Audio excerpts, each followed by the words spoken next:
Le graphique de Pareto est une technique utilisée pour montrer la relation entre la proportion des causes et de leurs effets. Cela permet de prioriser les actions qui impacteront le plus efficacement le sujet traité. L'origine de cette analyse remonte au début des années 1900 lorsqu'un sociologue italien, Vilfredo Pareto, publie un ouvrage intitulé « Manuel d'économie politique ».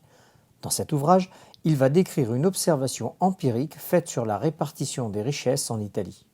En effet, il explique que 20% de la population possède 80% des richesses. En 1951, Joseph Juran, fondateur principal des démarches qualité, publie un ouvrage dans lequel il reprend le diagramme de Pareto qui permet d'identifier la répartition des défauts d'une production selon la logique des 20-80. 20% des causes sont à l'origine de 80% des effets. Cette relation des 20-80 est devenue universelle et est utilisée dans de nombreux domaines. En vente, 20% des clients représentent 80% du chiffre d'affaires. En informatique, 80% des erreurs sont causées par 20% des bugs. En entreprise, 20% des défauts génèrent 80% des réclamations. Voyons ensemble comment construire un tel diagramme.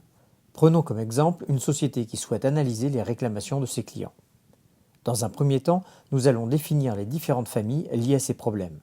Erreur de calcul, peinture qui se décolle, dimension trop longue, dimension trop courte, rayures, griffures, emballage abîmé, pièces manquantes, retard de livraison, erreur de référence, erreur de facturation, mode d'emploi absent.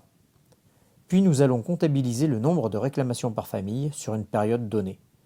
Attention à l'exactitude de vos données, de mauvaises informations pourraient rendre votre analyse fausse. Maintenant, classons ces données par ordre décroissant, c'est-à-dire du plus grand au plus petit. Nous calculons ensuite la somme de ces données. Il faut maintenant définir le pourcentage de chaque réclamation. Nous allons faire le cumul de nos pourcentages afin d'avoir les données nécessaires à la réalisation de notre graphique. Passons à la réalisation de notre graphe. Nous allons représenter en graphique bâton la répartition décroissante de nos nombres de réclamations par famille.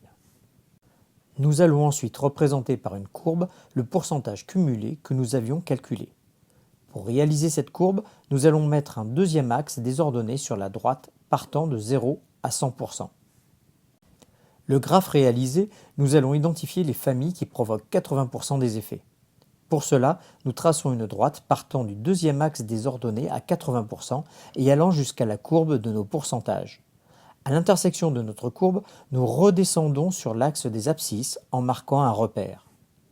Dans notre exemple, toutes les familles de réclamations se trouvant à la gauche de notre repère sont à l'origine de 80% des réclamations. Ces trois familles représentent plutôt 25% de la population des réclamations. En utilisant le graphique de Pareto, vous constaterez que le résultat n'est pas toujours une répartition 80-20. L'importance de ce graphique, c'est de mettre en évidence le pourcentage de causes qui crée 80% des effets.